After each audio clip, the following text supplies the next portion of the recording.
Então, eu queria agradecer a presença da Bárbara, mais uma vez, aqui no Hospital do Rim. Ela, no começo da pandemia, ela veio, fez uma série de esclarecimentos, ajudou bastante na nossa compreensão sobre a vacina e a eficácia da vacina. A Bárbara Furtado, ela é gerente médica de vacinas da AstraZeneca no Brasil, então ela participou de todo esse processo, e aqui na escola foi liderada pela doutora Lili. Ela é oncohematologista pediátrica do Hospital do Servidor Público do Estado do Rio de Janeiro, graduada na Universidade Federal do Rio de Janeiro, a mesma faculdade que o Dr. Lúcio Pacheco, que é membro do conselho da BTO e ex-presidente da BTO, que está presente aqui nos visitando hoje. Foi graduado também no Rio de Janeiro, professor no Rio de Janeiro. Fez residência em pediatria no Rio de Janeiro, e ela fez MBA em gestão de pessoas e MBA em gestão de saúde. A Bárbara tem uma formação bastante robusta, e ela fala muito bem, explica muito bem, esclarece muito bem.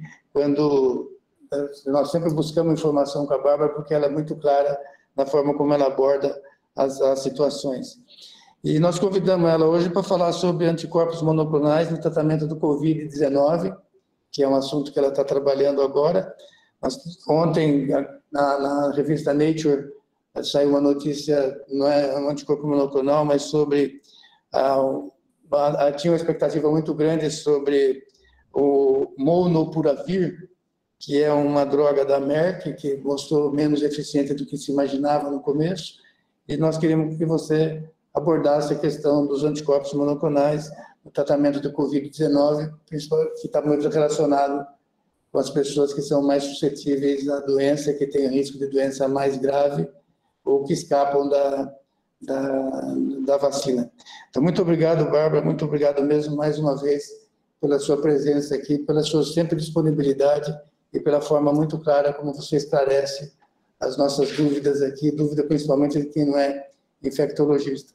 Muito obrigado mais uma vez, Bárbara. Não, obrigada, doutor Medina, obrigada aí pelas palavras, né? É sempre um prazer estar aqui com vocês e com o time. É importante trazer esse tipo de discussão, né? Eu vou compartilhar aqui com vocês, então. Bom, então vou tentar aqui em alguns minutos, né, em 35, 40 minutos, mostrar um pouquinho para vocês sobre os dados de anticorpo monoclonal que a AstraZeneca vem estudando para profilaxia e para o tratamento da Covid-19, mas vou focar aqui especificamente na profilaxia, que é o que a gente estava discutindo antes, principalmente em relação às pessoas com resposta vacinal pobre. Então, eu acho que esse é o primeiro ponto. Eu peço desculpas, os slides estão todos em inglês, porque são slides novos, eu ainda não consegui traduzir, mas a grande questão é que a gente sabe que os pacientes imunossuprimidos, seja por doença, seja por medicação, eles vão ter uma resposta à Covid-19 exacerbada, eles vão ter uma doença muito mais grave do que os outros pacientes. As vacinas passaram a ser disponibilizadas principalmente no início do ano de 2021, na maior parte dos países, mas ainda assim, independente da tecnologia da vacina, a gente sabe que esses pacientes vão responder de forma pobre à vacina. Isso não é novidade, nós já sabíamos isso com outras vacinas, como hepatite B, como influenza, e infelizmente estamos vendo, apesar das novas tecnologias, que para as vacinas de Covid-19 nós também vamos ter uma queda aí da resposta imunológica. E a grande questão é que até esse momento, apesar da pobre resposta imunológica, a vacina é a melhor opção que a gente tem para profilaxia, associada a todas as medidas sanitárias de distanciamento, uso de máscara, mas que a gente entende que essas medidas sanitárias são extremamente complexas, porque elas não adiantam ser seguidas por uma pessoa só. A gente precisa ali fazer o que a gente chama até de uma estratégia cocum, né, casulo, que é manter esse paciente imunossuprimido o mais distante possível desses patógenos. Quando a gente vai, e esse é um dado americano, eu tirei aqui os 3%, porque, na verdade, a gente tem um número geral de que cerca de 2% da população mundial é considerada imunossuprimida. Esse número também é uma expectativa no Brasil. E quem são essas pessoas? São as pessoas que têm algum câncer hematológico, a doença per se já é um grande imunossupressor, aqueles pacientes que fazem quimioterapia ativa, então é importante a gente já começar a separar um pouquinho as coisas, então não é só o paciente oncológico, a gente sabe que muitos tratamentos oncológicos hoje não são imunossupressores, mas aquelas principalmente as quimioterapias clássicas, elas ainda mantêm uma imunossupressão prolongada durante o seu tratamento, os pacientes com transplante de órgão, os pacientes em diálise, os pacientes tomando imunossupressores, e aqui eu costumo dizer, né, como minha mãe usava esse termo, né, é um saco de gatos, porque a gente tem diversos imunossupressores, diversas doenças, e que a gente pode ter a combinação da doença e do imunossupressor, aumentando essa dificuldade de resposta imunológica, e a gente tem aqueles pacientes com imunodeficiência primária, que nós já sabemos que algumas delas, como síndrome de George, não vão responder à vacina de forma nenhuma. E esse aqui é um dado, então, do CDC americano, que eles fizeram uma avaliação de resposta, percentual de resposta com anticorpos, pós as vacinas de RNA mensageiro, que são as vacinas mais utilizadas lá nos Estados Unidos. Importante a gente trazer que isso não é um correlato de proteção, mas isso é quantas pessoas, então, foram consideradas soroconvertidas, né? E o que a gente vê aqui é que em pacientes saudáveis, isso foi considerado 95% a 100% das pessoas foi considerada soroconvertida após 2 doses da vacina de RNA mensageiro. E o que a gente vê aqui em azul escuro, então aqui em azul são os pacientes oncológicos, mas em azul escuro a gente vê os pacientes com câncer hematológico, com uma resposta, né, uma soroconversão bem mais pobre. A gente vê os pacientes de hemodiálise aqui com uma leve queda também dessa soroconversão. A gente vê os pacientes transplantados de órgão com a pior resposta do grupo, realmente tendo aqui um grande percentual, abaixo de 40% de resposta após 2 doses de RNA, e eu acho que foi exatamente isso que a doutora Marina falou, que a gente está vendo aqui, e infelizmente mantendo esse percentual pós-terceira dose, e aqueles pacientes com terapia imunossupressoras diversas. Ontem a gente teve uma apresentação no ESC, que é o Congresso Americano, mostrando que cerca de 35% apenas desses pacientes considerados soronegativos com doenças hematológicas, especificamente pacientes com leucemia linfocítica crônica, conseguiam responder a uma terceira dose da vacina, mostrando que, apesar do esforço estar sendo feito para que essa terceira dose seja feita, e é importante, já que a gente não tem outra opção nesse momento, nós ainda assim vamos ter uma grande parte dessa população não respondendo ou respondendo pobremente à terceira e talvez à quarta dose também. Quando a gente vai olhar aqui essa coorte mostrando a efetividade da vacina após uma dose, e aqui nós temos vacina Pfizer e AstraZeneca, que são as vacinas que foram utilizadas para a primeira e segunda dose no Reino Unido, e aqui a efetividade da vacina 14 dias após a segunda dose, a gente vai ver que há um range aqui bastante diferente, né, do intervalo de confiança da resposta da vacina. A gente vê que a grande maioria desses pacientes, né, tem uma resposta mais pobre, independente da vacina. Então, aqui a gente tem as 2 vacinas sendo feitas, né? A gente tem aí um máximo, vamos dizer, de resposta em torno de 60% após a primeira dose, podendo chegar aqui a 20%, mas aqueles pacientes considerados imunossuprimidos, ou eles não têm uma resposta máxima ali em torno de 30% com a primeira dose, ou eles não têm resposta nenhuma. E quando você vai para uma segunda dose, você sim pode alcançar aqui um percentual bastante interessante de efetividade dessa segunda dose, mas a gente vê que o intervalo de confiança é extremamente largo, mostrando para a gente que provavelmente a grande maioria desses pacientes que são considerados imunossuprimidos não responderão bem à segunda dose também. Então, pensando exatamente nisso, desde o início da pandemia, a AstraZeneca vem estudando os anticorpos monoclonais, uma combinação de anticorpos monoclonais, que recebe o nome, a combinação de AZD7442, em que esses anticorpos monoclonais vão estar direcionados para profilaxia ou tratamento da Covid-19, e eu vou falar mais um pouquinho sobre isso.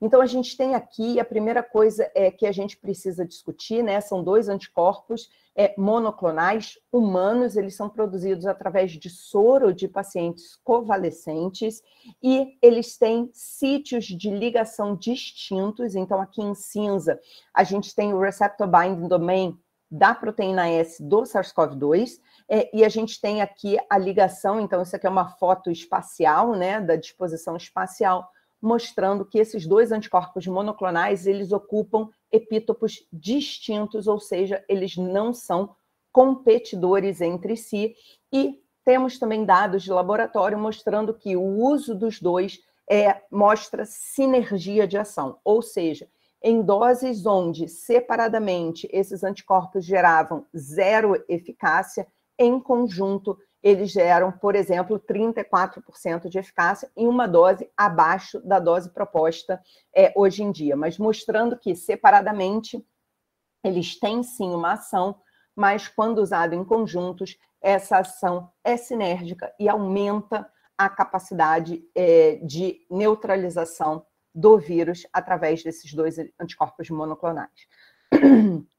Ele pode ser usado intramuscular, na forma profilática, e pode ser usado no tratamento, né, no tratamento inicial da Covid-19, ou de forma intramuscular ou de forma intravenosa, e ele vem sendo estudado para pacientes internados com Covid grave em dose vascular, né, intravascular.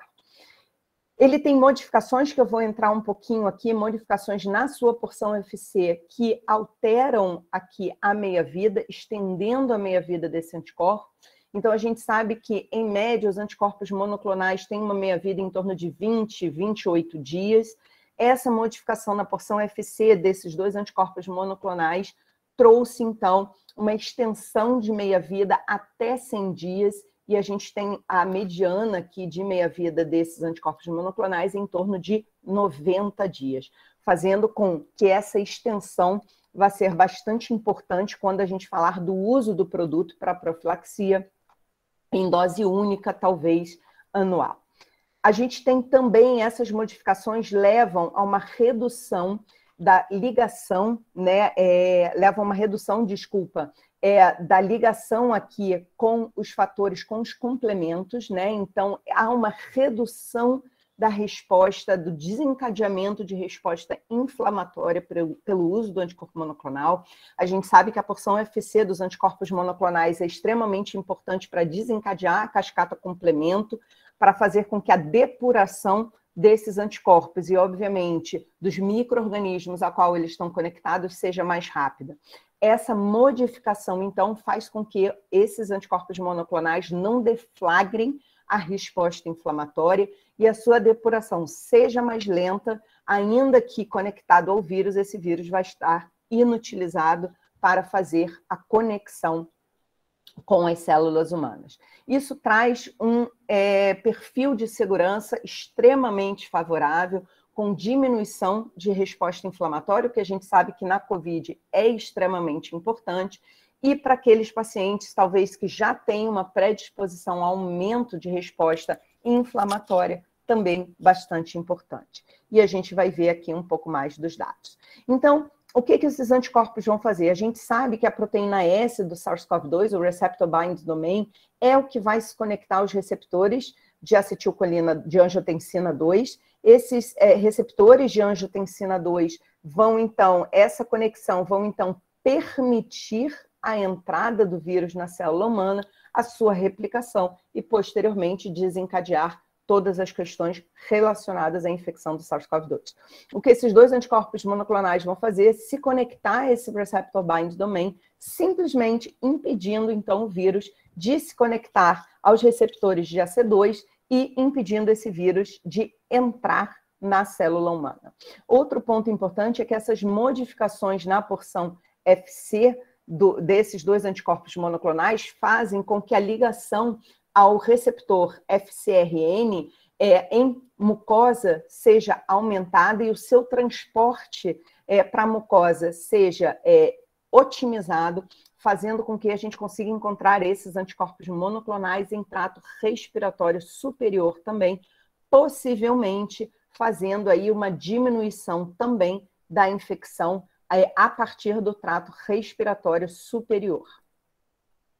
Então, essas aqui são as modificações, eu não vou entrar em muitos detalhes, a gente pode discutir depois. Então, essas modificações genéticas na porção FC aumentam a meia-vida desse anticorpo monoclonal, podendo chegar em até 100 dias, aumenta essa transferência para o trato respiratório superior, tendo então um impacto extremamente importante no bloqueio do vírus em trato respiratório superior aqui, e obviamente reduzindo possivelmente a carga viral, e quem sabe, né, a gente não tem esse dado, mas é uma especulação, diminuindo também a transmissão para outros indivíduos, já que esse vírus vai ser neutralizado ainda em trato respiratório superior, e essas modificações aqui diminuem ou excluem a função efetora da porção FC, diminuindo, então, a resposta inflamatória imunológica que poderia ser gerada pelo esse anticorpo e diminuindo tanto o clearance do anticorpo monoclonal contra a possibilidade de desenvolver uma piora da doença ou desenvolver anticorpos antidroga também. Então, esse aqui é só para mostrar mais uma vez essa diminuição da função efetora. Então, esse aqui são os dois anticorpos monoclonais, né, já alterados. Então, a gente tem aqui a diminuição da resposta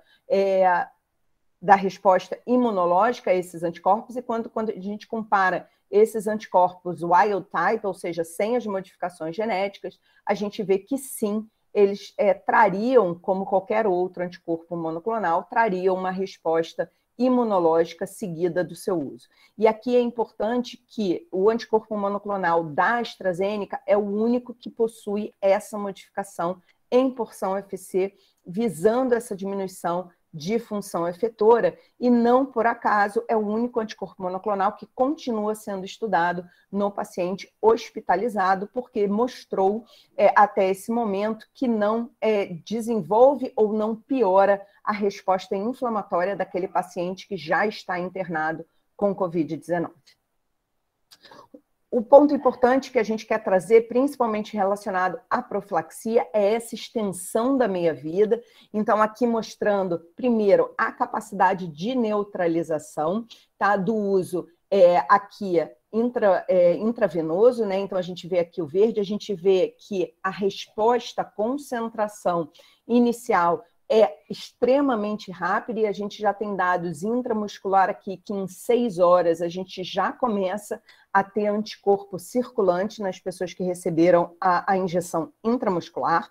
Então, a gente tem aqui a resposta de 3.000 miligramas intravenoso, a gente tem aqui a avaliação de 1.000 miligramas intravenoso, e aqui a gente tem nessa bolinha branca, né, a churadazinha, a gente tem 300 miligramas intravenoso, e aqui na bolinha vermelha completa a gente tem 300 miligramas intramuscular, e essas aqui, 300 miligramas, são a dose, então, recomendada para profilaxia, mostrando que no nível aqui estabelecido, que se entende como um nível de manutenção dessa eficácia, a gente pode alcançar aqui, a gente alcançou 9 meses e pode alcançar até 1 ano de proteção. Esses dados mostram aqui também a concentração, são modelos matemáticos, esses estudos eles estão chegando agora com 1 ano, então a gente vai ter o dado de eficácia e efetividade na vida real e nos estudos, mas então aqui mostrando que a velocidade de queda é proporcional àquela meia-vida estendida. Nós já temos dados confirmados aqui de eficácia aos 6 meses, mas a nossa expectativa é que a gente talvez possa manter essa eficácia aqui por até 12 meses, dependendo da população e do risco dessa população que está sendo estudada. Ou seja, pelo menos 1 dose ao ano, podendo chegar a 2 doses ao ano, o que facilita não só a vida do paciente, mas em relação aos custos também que possam ser gerados por esse produto. Um ponto importante que vem sendo discutido e que a gente viu impactar outros anticorpos monoclonais é, então, a resposta às variantes.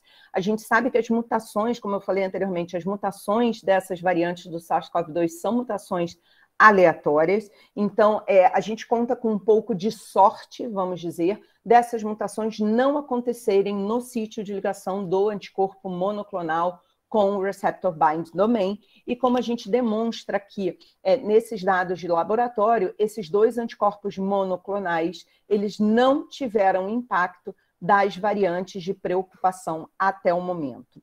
A AstraZeneca está estudando o impacto que a Omicron pode trazer. A gente sabe que a Omicron, algumas mutações acontecem próximo ao sítio de ligação dos anticorpos monoclonais, mas espacialmente falando, até o momento a gente não conseguiu identificar que haja mutações nos sítios críticos de ligação.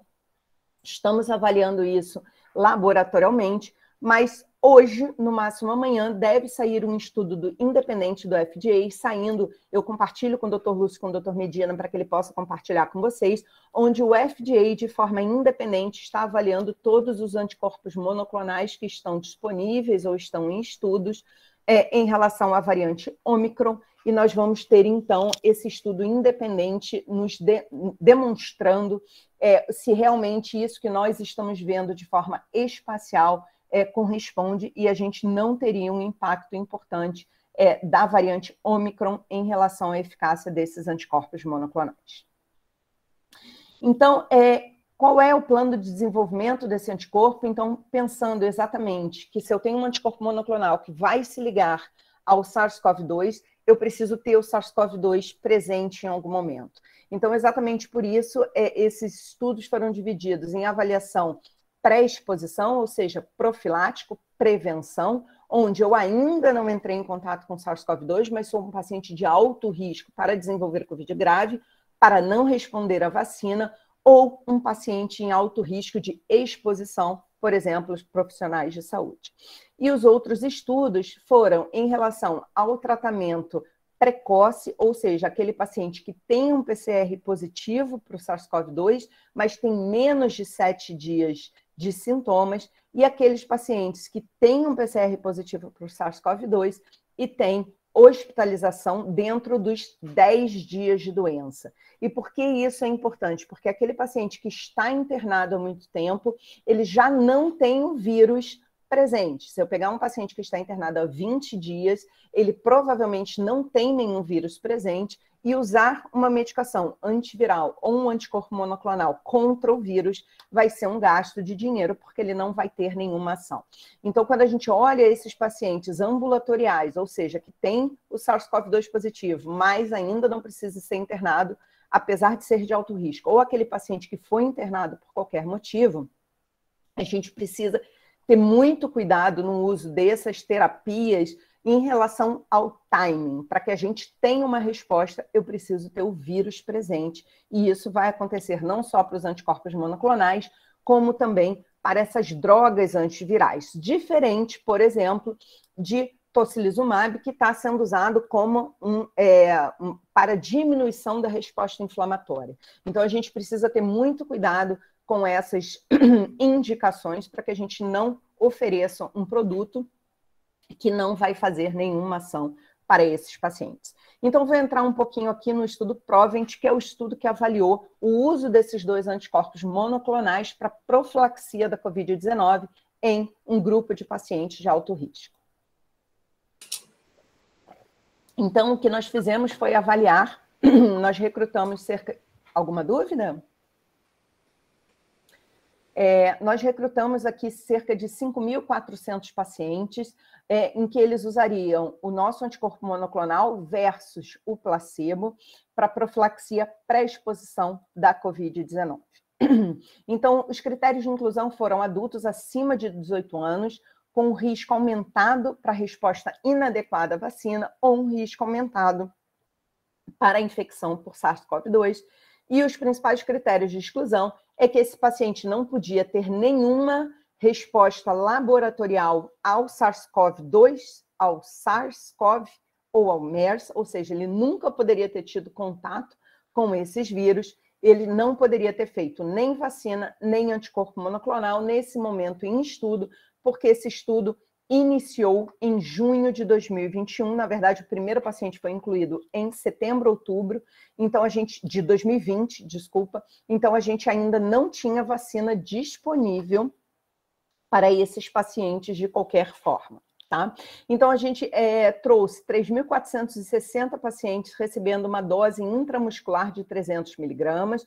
Aqui aparece 2 doses intramuscular, porque hoje esses anticorpos monoclonais eles estão em vials separados. Então, é 150 miligramas de um, mais 150 miligramas de outro. Então, 2 aplicações, né, uma em cada glúteo, versus o placebo, sendo que 3.460 pessoas receberam os anticorpos monoclonais, 1.737 receberam placebo, e o endpoint primário era a eficácia em prevenir a doença sintomática, tá? Por PCR positivo SARS-CoV-2 até o D183, ou seja, 6 meses depois de receber o anticorpo monoclonal, além, é claro, dos dados de segurança. Só para trazer aqui importante qual a população, desculpa, ficou um pouco desconfigurado, mas qual a população que foi avaliada. Então, 75% dos participantes desse estudo tinham comorbidades graves, como doença cardiovascular, obesidade, e essa obesidade era uma obesidade extrema. 43% tinham acima de 60 anos, com ou sem comorbidades, doença renal crônica, doença hepática crônica, doença pulmonar obstrutiva crônica e pacientes considerados imunossuprimidos por câncer ou por drogas imunossupressoras. Então, quando a gente olha isoladamente, a gente pode pensar que são números pequenos, mas a gente lembrar que a grande maioria dessas doenças traz a imunossupressão de alguma forma, seja pela imunossenescência, seja por imunossupressão causada por essas doenças. Então, quando a gente olha esse paciente imunossuprimido aqui no estudo, isso foi um critério utilizado para pacientes oncológicos em uso de quimioterapia ou em uso de imunossupressores, mas obviamente que a quantidade de pacientes imunossuprimidos é maior do que essa. Então, a gente teve aqui 43% dessa população acima de 60 anos, ou seja, que tem imunossenescência, e a grande maioria desses pacientes eram brancos, mas a gente sabe que a resposta pior ao SARS-CoV-2 está ligada muito mais a uma parte econômica do que a uma parte genética relacionada à raça ou não. E o que a gente teve, esses dados de 3 meses em relação ao Provent, foi uma redução do risco de desenvolver de desenvolver COVID sintomática em 77% para o grupo que recebeu o anticorpo monoclonal versus o grupo que recebeu placebo, onde, importante trazer que esse risco relativo era para a doença sintomática, mas já no grupo placebo nós tivemos 3 pacientes hospitalizados com COVID grave e 2 óbitos relacionados ao COVID-19 e nenhum caso grave no grupo que recebeu o anticorpo monoclonal. Então, esse aqui é o gráfico que demonstra essa diferença. A gente vê já muito breve, né, o começo da separação dessas linhas, né, na incidência cumulativa, mostrando a diferença, então, dos casos em relação aos 2 grupos. Quando a gente vai para a parte de eventos adversos, a gente vê que, proporcionalmente, os eventos adversos, o número de eventos adversos foi muito semelhante, com poucos eventos adversos sérios, e a gente vai discutir um pouquinho eles aqui ainda nesse slide, com a grande maioria desses eventos sendo relacionado à aplicação, ou seja, ao local da aplicação, dor, rubor e calor no local da aplicação, são 2 injeções intramuscular. Quando a gente vai para os eventos de interesse especial, a gente teve um caso de anafilaxia em 3.461 pacientes, indivíduos que receberam o anticorpo monoclonal, e a gente teve uma doença de complexo imune aqui que está sendo avaliada se foi relacionada ao produto ou não.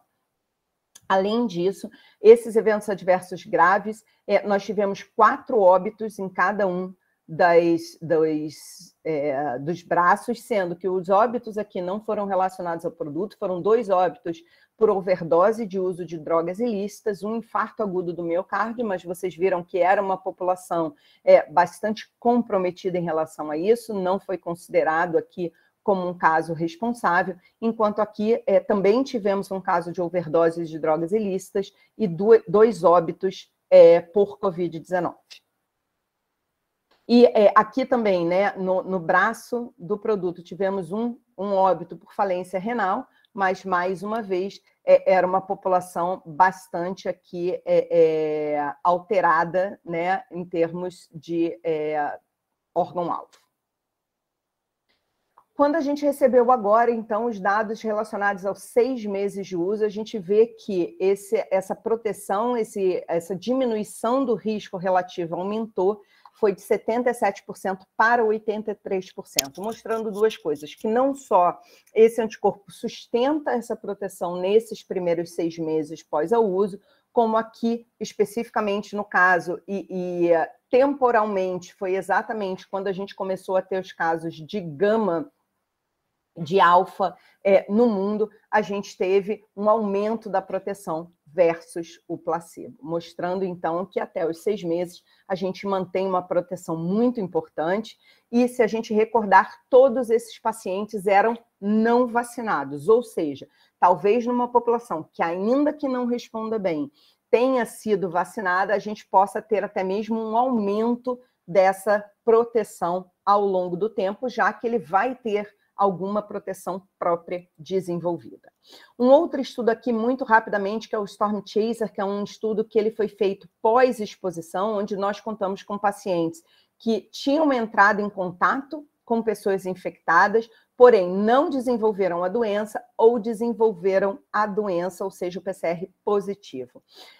Aqui a gente sabe que em relação a 24 horas, 12 a 24 horas depois do contato, da infecção com o SARS-CoV-2, nós já temos partículas sendo liberadas pelas células infectadas, e cerca aqui com 1 semana nós temos o pico de desenvolvimento dos vírions. Esse estudo, então, ele contou também com um placebo e um braço que recebeu 300 miligramas aqui do AZD7442. O endpoint primário foi também doença sintomática positiva, com 183 dias, e os dados de segurança.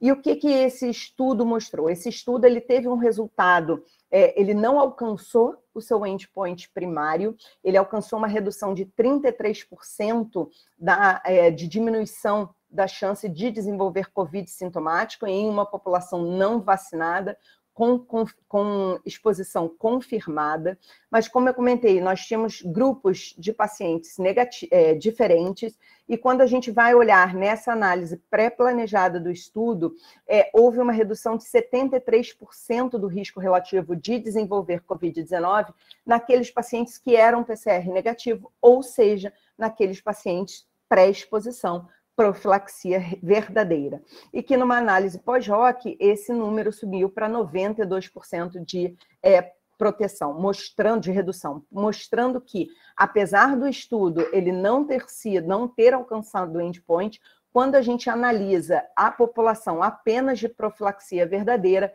ele alcançou níveis aqui muito semelhantes ao que a gente viu no estudo Provent. E por último, mas não menos importante, para eu encerrar aqui a minha fala, é o estudo TACL, que é o estudo de tratamento precoce, o famoso tratamento precoce, mas que é o tratamento do paciente ambulatorial. Ou seja, aquele paciente que já tem um PCR positivo, porém tem menos de 7 dias de sintomas, né? Ou seja, está naquela fase antes do pico vírion da infecção. Então, esses aqui foram randomizados 1 para 1, e notem que, no caso de tratamento, a dose é uma dose dobrada, que nesse estudo foi feito intramuscular, mas tem um estudo Active-2, que é um estudo independente, que também avaliou o tratamento com intravenoso. A gente sabe que o pico, né, dos anticorpos intravenosos ele é mais rápido do que o intramuscular, mas a farmacocinética é bastante semelhante, permitindo que naqueles pacientes mais precoces, a gente consiga usar intramuscular, mas há a opção de fazer as duas formas de uso para esse tratamento. Então, nesse caso aqui, nós tínhamos também uma população com 65% desses pacientes com um risco aumentado de desenvolver o COVID grave, e o endpoint primário, então, foi um endpoint composto de prevenir o COVID severo ou morte por qualquer causa até o D29, após o uso do anticorpo monoclonal, lembrando que eram pacientes de alto risco para o desenvolvimento da COVID-19. Aqui, 90% dessa população, então a gente tinha, mais uma vez, pacientes obesos, diabéticos, oncológicos, imunocomprometidos, com doença pulmonar e com doença cardíaca. 13% desses pacientes tinham, além dessas comorbidades, acima de 65 anos, e a representatividade demográfica aqui. E o que se viu é que, usando esse anticorpo monoclonal em pacientes, incluindo pacientes até 7 dias de sintomas, houve uma redução de 50% do desenvolvimento de COVID grave ou óbito, tá? Lembrando mais uma vez que esses não eram pacientes vacinados também, tá? Esses estudos eles iniciaram antes da vacinação começar, houve uma redução em 50%. Mas como eu mostrei anteriormente, a gente vê que com até 7 dias de doença, eu aumento consideravelmente a carga viral neste paciente. Então, quando a gente avaliou aqueles pacientes que tinham sido recrutados até 5 dias de sintomas, essa proteção, houve uma diminuição, então, do risco relativo, um aumento da proteção, e essa diferença aumentou para 67% de redução do risco relativo de desenvolver o COVID grave ou morte por COVID, se eu passo do uso de 7 dias de sintomas para 5 dias de sintomas. E quando a gente vai avaliar uma população extremamente importante na análise exploratória, que eram aqueles pacientes realmente com 3 dias de sintomas, ou seja, uma doença muito precoce, a gente viu que essa redução do risco relativo sobe para 88%. Então, o que a gente tem? A gente tem aqui, até esse momento, que uma resposta extremamente interessante para o tratamento precoce desses pacientes de altíssimo risco para desenvolver o COVID grave, não vacinados e que, obviamente, não receberam o anticorpo monoclonal para profilaxia, então esses pacientes não tinham participado desses estudos, a gente vê uma redução de pelo menos 50% do risco relativo de COVID severo ou morte em uma população com sintomas até 7 dias, mas fica muito claro que o uso precoce dessa terapia aumenta e muito a ação desses anticorpos monoclonais, podendo trazer aí 88% de redução do risco relativo de COVID grave ou morte em uma população extremamente sujeita a desenvolver COVID grave. Aqui só algumas perguntas que vocês podem ter, então, em relação à dose, para profilaxia, sempre 300 miligramas, para tratamento, seja tratamento precoce, seja o tratamento hospitalar, 600 miligramas, sendo que a profilaxia sempre intramuscular e para o tratamento nós temos a opção de fazer intramuscular ou intravenoso. Como o anticorpo monoclonal, ele vai ser, então, armazenado de 2 a 8 graus por até 24 horas, se aberto, tá? Em relação ao supply, hoje, esses 2 anticorpos monoclonais, eles vão vir numa caixa, porém com frascos separados. Por causa da pandemia, obviamente, a gente sabe que não é só juntar tudo no mesmo frasco, a gente precisa ter toda uma parte de segurança e estabilidade. Então, esses dados estão sendo feitos, mas o mais importante agora é a gente ter esse anticorpo disponível, né? A administração, então, aqui a gente já falou, e não contém conservantes. Opa! Então, obrigada. Eu queria te agradecer mesmo e passar a última palavra para você, parabenizar você pela brilhante apresentação, mais uma vez, como o Sérgio mencionou, clara, muito clara, linear, mostrando conhecimento, e você traduz muito fácil, de maneira muito fácil, o seu extenso conhecimento. Obrigada, doutor Medina. É sempre um prazer estar aqui. Pode me chamar para o ano que vem, vou ter um prazer em o que eu tiver de novo, ou a gente simplesmente abrir uma mesa de discussão e tentar tirar as dúvidas. É sempre um prazer, eu sempre aprendo muito com vocês também, né? Porque, infelizmente, agora eu digo que eu estou na bancada, não estou mais atendendo o paciente, então é sempre importante ouvir o que está acontecendo na ponta. Agradeço muito. E acho que para o carnaval ano que vem, a gente precisa tentar ao máximo manter a vacinação, né, daquelas pessoas que têm que ser vacinadas. A gente ainda vê uma população que não quer se vacinar, não vou tentar entender a cabeça das pessoas, mas a gente tentar ao máximo, ainda tem muitas dúvidas, então eu e a Fernanda, que está aqui me acompanhando, da AstraZeneca, da área médica também, a gente está à disposição de vocês, tanto em relação à vacina quanto ao anticorpo monoclonal. O anticorpo monoclonal não vai substituir a vacina, né? Então ele vai ser usado sim para que as pessoas possam, aqueles que não respondem à vacina possam ter algum grau de proteção, mas a maior parte das pessoas vai continuar usando a vacina e a gente vai continuar lutando por isso, né? Então, eu fico aqui à disposição. Eu vi que alguém falou da terceira dose, também estamos à disposição, mas pelo menos você tomou as 2 primeiras doses, né? Tem gente que nem isso quer tomar. Então, acho que a gente precisa entender o que está movendo os nossos pacientes, os nossos colegas a não fazer uso da vacina e ver como a gente pode ajudar a dirimir essas dúvidas aí, esses temores relacionados, né? Para a gente poder ter carnaval, poder ter Páscoa, poder ter Natal, Ano Novo, ano que vem de novo, né, gente? Mas muito obrigada, doutor Medina. Então, um abraço, Bárbara.